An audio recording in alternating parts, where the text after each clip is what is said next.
Thanks for joining me on this call today. I really appreciate your time. Somebody of your caliber, your status, and everything you do. I know your time is very valuable. So thank you for joining me today.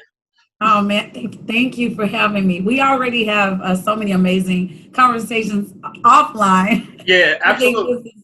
I think it's kind of epic to have a conversation us together, record it. So I'm here for it. Oh yeah, I'm all here for it. So I'm just gonna get started. It's like a mutual interview, but I'm gonna get started with because this is something you actually brought to my attention in one of our conversations. Yeah. So Serita Love, in the essence, I know what you do, and many other people know what you do. But what makes Serita Love Serita Love? Like, what is it that, like, what built you? What's your origin story? Oh my goodness, I think the short version is probably I'm a master overcomer of adversity. I always say my story begins in 1993. Lost my mom when I was 9 years old, and I'm a product of Inglewood. So prior to losing her, I already saw probably far too much, far too many things that a child 8, 9 years old should have been there witnessing to. So I saw the gang wars, I saw the crime, I saw the, how do I say it, the provocative things that children just shouldn't be exposed to. However, I don't know. I always thought that there was just something more. I always thought that there was a happier place, a happier living arrangement. So the blow to me personally, losing my mom when I was 9, led to me moving from the South Side to the North Side for a few years. Something happened in that household where, as you know, I'm a speaker. So I guess I was a little bit of a speaker, when I was 14. I spoke up, on something that just kind of took my household upside down. I was put out of my home, which resulted in, that was 8th grade. So that resulted in me living in 4 total households, going to 4 different schools total for the year of my 1997-1998 school year. And then fast forward, a lot of other things happened in between. I will add this. When I was in one household, my dad still hadn't had custody of but that's another story. Like, my brand is Success Junkie. But my dad was actually an abuser to himself with drugs and alcohol. So there was a little stint where my dad tried to raise me and my baby brother and I. And yeah, that didn't work so well. Like, we lived in a few different apartments and things like that. There was no stability. He did the best he could. But eventually my family, stepped in again. They're like, good job, Dad, for trying, but the village, we're going to still help. So my dad has always been in my life up until 2017 when he passed away. But I'll just say this. There are so many different things that people have bear witness, to me, happening in my life, like every other year from the age of 9 to now, age 36. And people are just like, you haven't lost your mind yet? Like, why are you always smiling all the time? Or like, is this real? Is it a false sense of confidence? And I'm like, no, it's a mindset. Like that's the short of it. So I think who I am is I'm that person who, like my grandmother would say, I'm that wounded healer. So I'm like always on a mission to make people feel good, but not in a way that's self-sacrificial. Yes. So I'm like that. I don't sacrifice who I am, to make people better, but I'm dedicated to helping people get to the root of, just recovery and thriving, just being upwardly mobile socially in life. And I'll leave it at that. That's what's up. That's what's up, Serita. I mean, that's a hell of a story, though. You know what I'm saying? Yes, and you are snippets, right? right. And you are. I can say, when we do have conversations, you are always smiling, and always dropping jewels too. So I do want to ask you. So how did all of that, that upbringing, all the stuff you just told me, all the adversity you came over, how did that help you create Success Junkie? Well, let's not forget my dad, with the junkie portion, as we fast forward, I'm an 80s baby. So a lot of 80s babies, we grew up in the crack era, wink, wink. Look, we know your brand. For those of you who don't know, this is the man with the plan. You need to check out Souls for Sale. Right. Check out Hassan Phenomenal. I appreciate the plug. So go ahead. But without saying too much, I'll say this. One day I read something and there was a statement about someone saying that they were a success junkie. And I was like, that's me. Like, I'm a success junkie, And then so I've always been in branding and marketing, and I was just like, I got a good ring to it. I was like, I wonder, are there any brands, named Success Junkie? I didn't find anything, so the thing I immediately did was like, grabbed all the social media, but I never planned on it being a brand. It was just kind of like, this is a good idea. Let me hold on to it. Maybe I'll do something with it someday. But one day I made a shirt with Success Junkie across my chest. And everywhere I went, everybody's like, where did you get the shirt? Love that shirt, love that shirt. Then people started asking for it. Fast forward, I productized. And that's one layer of it. However, I've always been social. I've always been this big social butterfly. Going back to high school, I was most likely to succeed. I was class president. So the whole Success Junkie thing, I'm like, this is a lifestyle. I used to want to be an event planner. So I had Love Events with a Z. I had Love Events. So I used to have all these social gatherings and things like that. And I thought I wanted to plan events. But what I realized is later on, I just like gathering people together. I hated the logistics of planning an event. I was like, this is not my lane. That went kaput. But with Success Junkie, more and more people kept reaching out to me, not just for the shirt. People started telling me that they're a success junkie. They started asking me, was I going to put events together so they could come together? Because junkies for negative, you can catch them in the alleys, on the corner, in the trap house, this and that. Right. And I'm like, what if I could spin this and bring people together to be hooked on ambition? What would that look like? So I started with workshops. I started coaching a few years back. At first, it was kind of generalized. I was just helping people get their lives together. But then I thought about it. I was like, you are a marketing beast. You are a branding beast. I ended up learning about personal branding. So under the coaching umbrella, I started to focus on, all of those things. So helping people specifically with their brands, their marketing, and their goals. I would get testimonials, and people would just say, not only did you help me with my business, but you changed my life. And I'm like, okay, I got something here.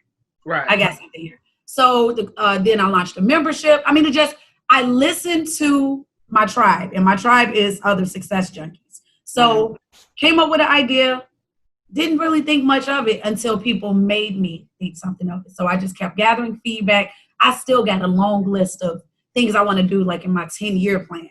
It just evolved. So I would like to add this to anyone seeing this at a later date.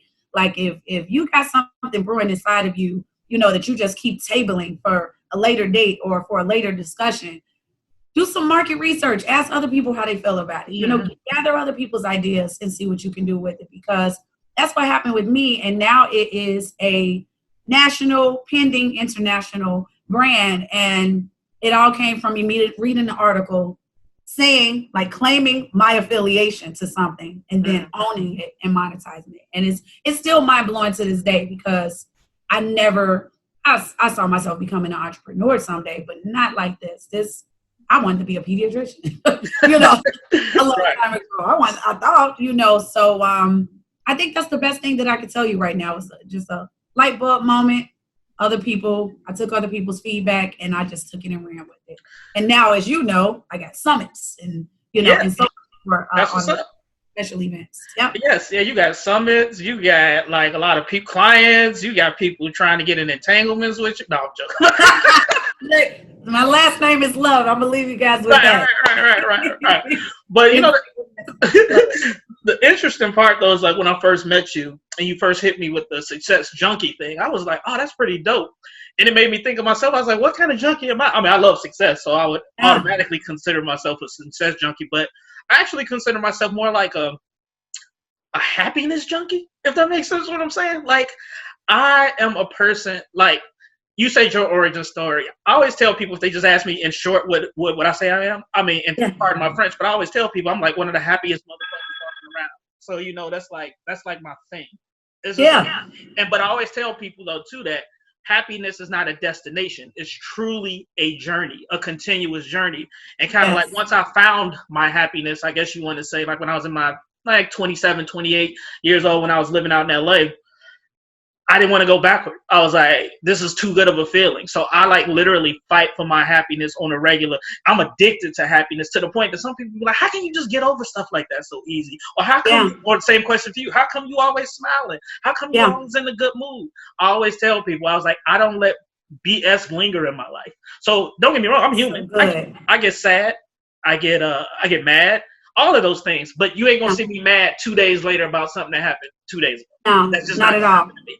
I'm gonna process it, really go through it. Like, okay, is this really worth this anger? And then if it is, okay, and if I am angry, is it somebody I need to talk to address it, just to get it out? Is it something that I need to? And that's another thing. I'm never afraid of the truth. I love to be surrounded by people who tell me the truth, because that gives me real happiness. Because if you're surrounded by a bunch of yes people or yes men, yes women, you'll never really know your own truth anyway, because people just be blowing your head up. Oh, yeah, you crazy. That's a fact. You a phenomenon. You know what I'm saying? So anyway. That's funny. Right. But so anyway, with that being said, I'm saying all that to say is you talked about, like, you know, adversity and everything you've been through. Like, how important do you feel it is to seek happiness in life, to want to be happy, to not like linger in doubt, fear, sadness, angriness, etc.? So that's a freaking fantastic question. And it's funny because the way that I have parts of Success Junkie formulated, step one is tied to happiness. And so back to junkies hooked on negative, right? Mm-hmm. Think about when they get their first hit of something literally, of something that's actually a bad thing, but it makes them feel so good that first time, and they're chasing it, but they're chasing something they can never have again. So they're chasing a high. I call that the first hit. I think you and I have discussed this in the past. And so the spin on it for Success Junkie is making people remember a time when they were happy before. Mm-hmm, mm-hmm. Your endorphin levels skyrocket. I spoke to a gentleman like 3 hours ago today. He's a therapist. And he was like, we talked about something that gave him so much joy in high school. But when we started to talk about the first hit, he was like, sweet, I know my first hit. Yeah, right. And it wasn't, I'm thinking it was that thing in high school. He was like, no, it was something way back when that to this day, this grown man, I almost saw the back of his teeth. He was smiling so hard. Just recalling something that made you feel so good, you can have that feeling again. So if you recall what you once experienced, ask yourself, why did that feel so good? You can constantly check, and it has to be a good thing. It has to feel good and be good too, because you don't want something that felt good but that's bad for you. Right, exactly. Exactly. The going after happiness is going back for that feeling again. When your endorphins are up, man, that's a high. That's a high. Yeah, absolutely. You know, so I think being able to put that to paper, you know, putting it in your phone, being clear on what defines happiness for you, like being really, really clear on that and not negotiating on it. Like that is not negotiable. My happiness is not negotiable. If something doesn't feel good, I express that it doesn't feel good. The person responsible for the part in it that makes me feel good or bad, if they don't, after a while, if I don't get that, I don't have to be here. That's work. That's in intimate relationships. That's in a lot of things. And I think a lot of people forget that or don't even know that they have a choice. So I think you have to recognize that you have a choice for your own happiness. The last thing that I'll say to that is that's just like two becoming one. And people think like when you end up with someone, you're supposed to be happy all of a sudden. You're supposed to come into that situation already happy. Ooh, yes. I'm supposed to be happy here. You're supposed to be happy there. You mix us together. We're just water. And maybe if we're two different colors, it changes. But we're still water. We still flow.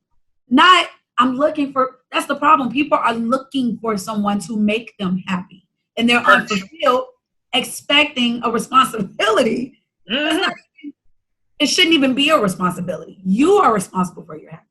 It starts there. So I think that's why I'm always smiling all the time. Because I decide most of the outcomes on my day. In my day.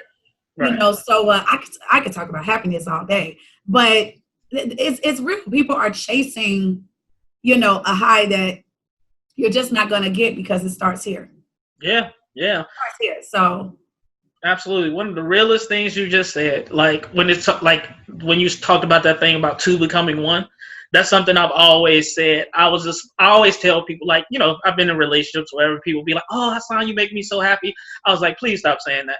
And it was, and like, why would you say that's a compliment? I was like, I get it, but you're responsible for your happiness, not me. I was like, now if I'm in your circle, then I should only, how I view it is, I should only elevate what's already there. I was like, that's the kind of people I want in my life. You can't make me happy. Me as Hassan. Hassan has to make me happy, and I'm not speaking in third person or anything because I think I'm cool with it, but I'm just saying. I'm just saying, like, I have to make myself happy, and anybody else who I invite to my circle is, to me, should only enhance my happiness, or if we're talking about business, help to enhance my success. I'm responsible for my own success, which leads to my next question. Like, how important being a success junkie, or just doing anything to be successful, how important is that networking piece and having the right circle around you? So that's my favorite thing ever. That's how we met. We met through networking. But before I answer that question, I want everyone to know that Hassan adds to my happiness. Oh, okay. You better, for the record. That is for the record. Yeah, that can be reciprocated. That's vice versa. But the thing about networking, I think the short of it is a lot of people are afraid of something they don't fully understand. Some people are just, the concept of networking just makes people lose it. They're just like, oh my gosh, like that's just not something I'm good at.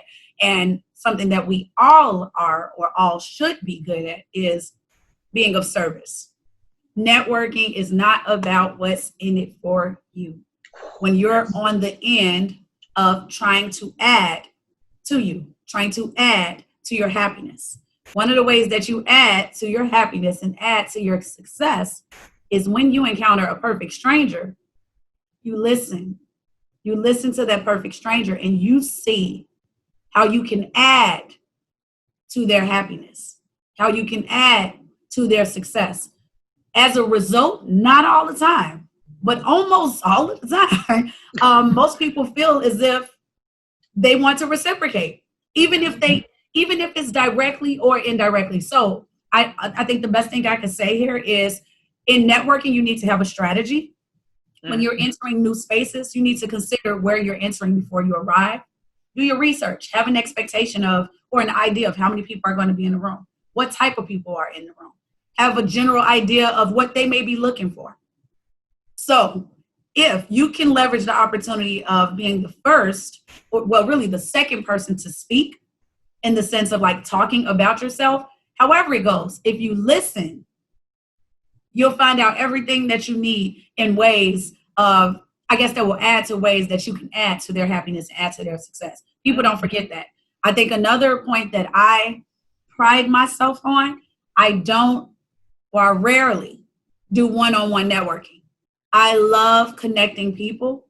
So if I just met John and he's a carpenter, and I just met Carol and she just got a new house, but she's in real estate and she flips. Mm-hmm. I'm going to tell Carol that a few minutes ago, I just met John, and I'm going to get John and bring Carol and John together. If they make a power move together, they're going to be like, oh my God, we met because of Serita Love. Mm-hmm. Something that these two perfect strangers both have in common is me now. So they may do another venture down the road 6 months down.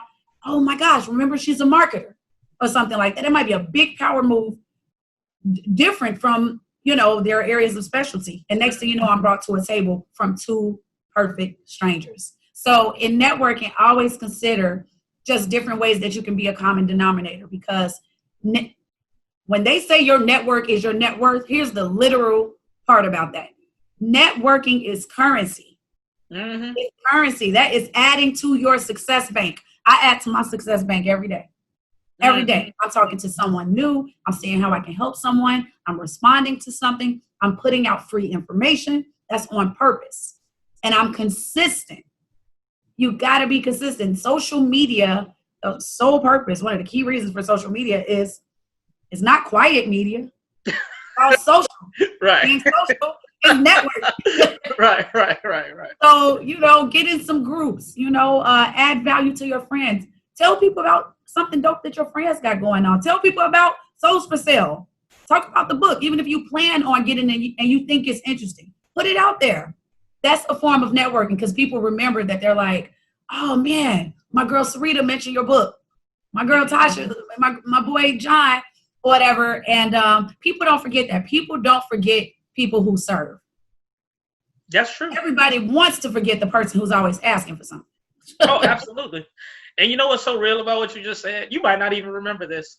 When we did meet at that one networking event and where you were the host, and I think we were one of the sponsors or something for that event, and you had to come to me and ask me like, oh, tell me a little bit about the book and blah blah blah.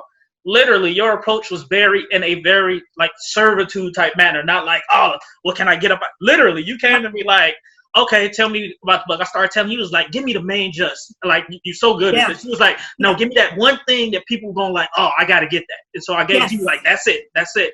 Then, even after that, you came to me, was like, and this is what I do, but you know what? I would love for you to come out, but not on some like, come give me some money, support me. You were literally like, I wanted to see how I could help you. That's literally what you said. I was just like, I was like, she's different. You know what I'm saying? That is my default. Yes. That is my default way of interacting. So once again, I guess the person I spoke to today is like a perfect example because before he even decided to be on a call with me today, he said like he did his research. Yeah. And I was like, I'm glad you did. I think you should have. He was just like, and the common denominator of what everyone said was about the same. He said, you solid.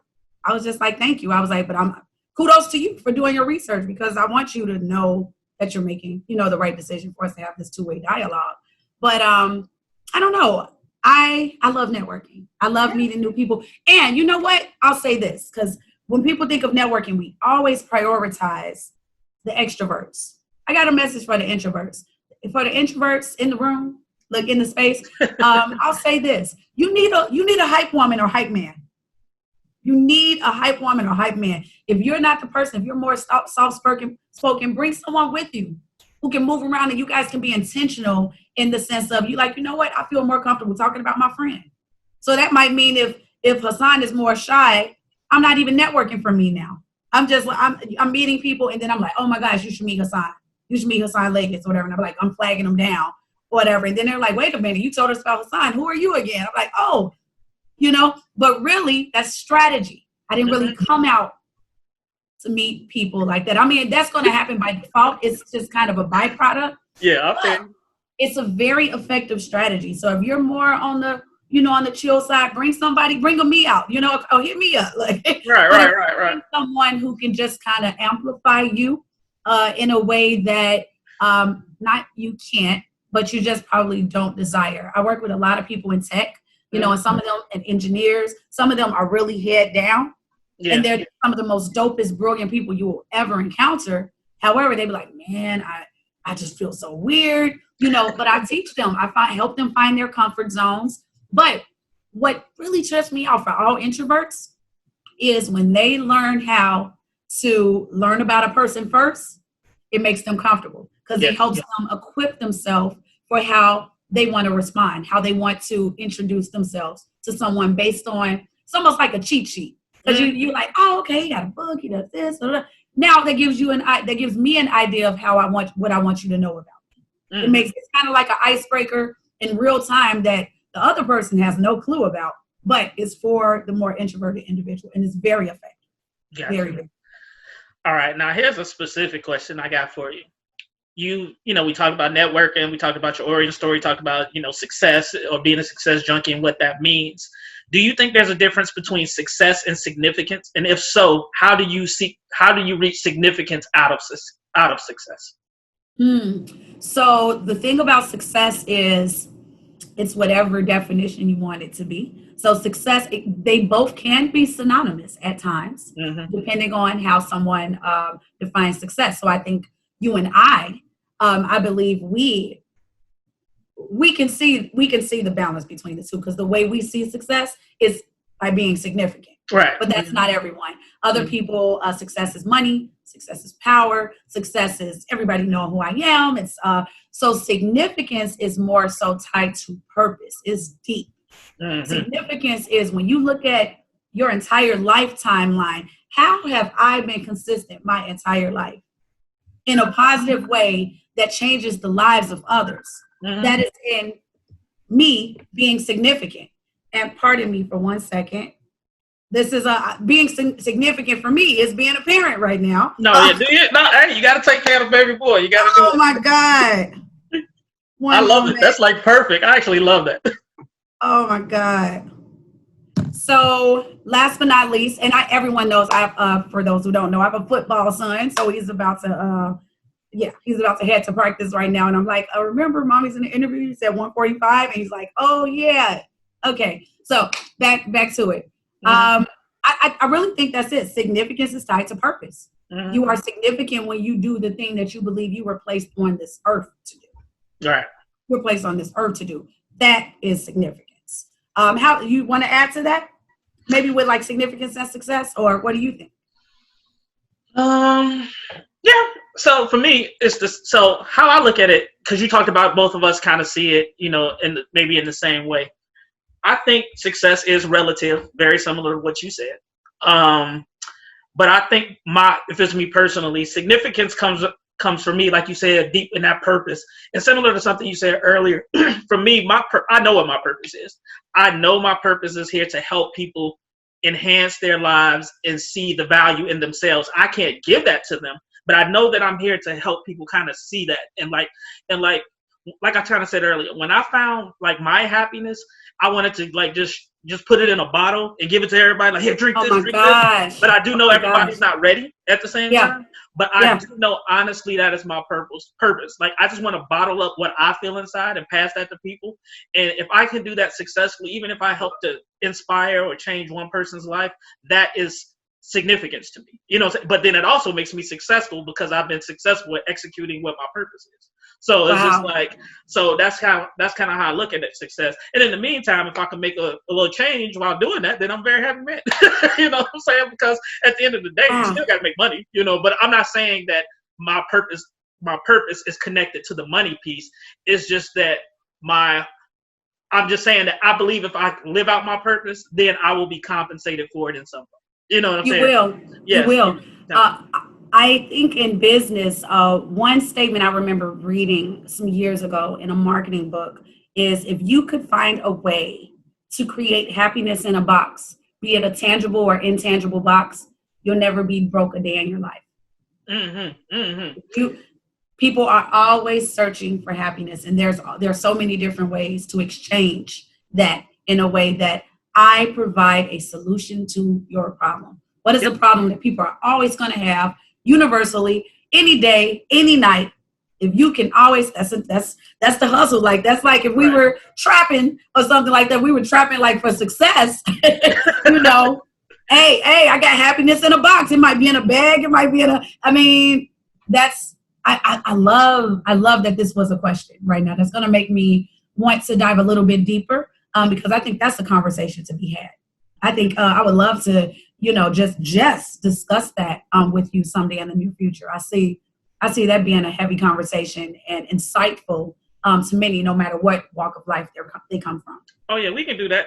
I think that, between you and I don't have to talk about this deeply right now, but we done had that whole "who stole your keys" conversation. Yes, so but that's to me is part of that "who stole your keys" conversation. But anyway, wow. Stay tuned, you guys. Right, but speaking of, but even though going back to the significant piece in a little bit of a different essence, we've talked about this before, just among you and I. Do you think as successful Black people that we have an obligation to give back to our community or communities where we come from? Like you said, you grew up in Inglewood. I grew up on the south side of Chicago too. Lived in LA for a time, but for me personally, I felt like I wanted to do something to give back to the Chicago. But also, do you feel do we have an obligation to give back? And also, do you think there's a balance of not giving too much? Like similar to what you said earlier, being a healer, a wounded healer, but without putting yourself in a position where you're continuously wounded because you're helping so much. Like, if that makes sense, if you want to speak to that. Okay, so the main question is, do you think that we have an obligation to giving back to our maybe communities that we may have uprooted ourselves from, in a sense? Yeah, absolutely. Okay. Yeah. I believe absolutely. Not 100%. I think there are a few exceptions to the rule.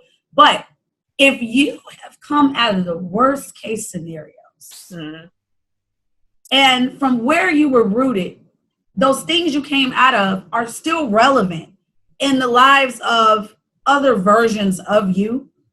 In the spirit of understanding that we can't save everybody, I do believe that we all have a social responsibility to, at the bare minimum, go back and at least help our old version of ourselves.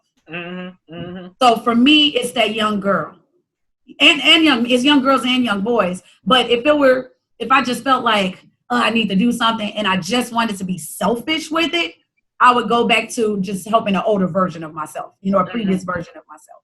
However, for me, it's all encompassing. I'm just thinking of all youth. I'm thinking where I come from, I ride through the hood regularly. I go past certain homes and I see the same people I grew up with, and they literally became the product of that environment.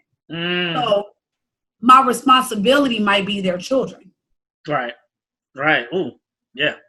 And they might thank me later because for whatever reason, they saw their mom and dad on a pipe doing whatever. They saw whatever. They became a product of that. But the cycle doesn't have to continue. So it's a conscious decision you make. It's not for everybody. It's not for the weak. You can't be weak-minded. Some people, the goal is just to get out the hood. Cool. Cool. However, I think what I love about my brand is the simple fact that I exclusively only want to work with socially enterprising professionals. I only want to work with people who operate from purpose. So we can get the bag all day. But what you want with the bag? Right. Where's it? Is that green being placed into some soil so some fresh trees, so some new oxygen can be added back to the hood? So we can remove some guns, so we can educate, so we can create more jobs, more opportunities. So you don't have to worry about your son or daughter in the future. You don't have to tell them don't ride that way or something like that. They can actually ride that way because that area is not the same anymore. It's been, there's been some new soil, and obviously at the end of the day, the reality is, it goes back to me saying we can't save everybody, granted. Yet at the same time, we can do something. Right. I think as we build and establish our legacy, when tomorrow doesn't come, was it meaningful? Right. Did you do something that mattered? When people speak over, when they speak on your behalf, not like we live for what people say, but it's personal. Can you live with understanding that you didn't even try? I'm not cool with that. I'm not cool with, not making effort. Absolutely. So no, we don't have to, but I got way more love and respect for somebody who does. Understood. Way more love and respect for somebody who does. It's not personal, but it's personal. I love it.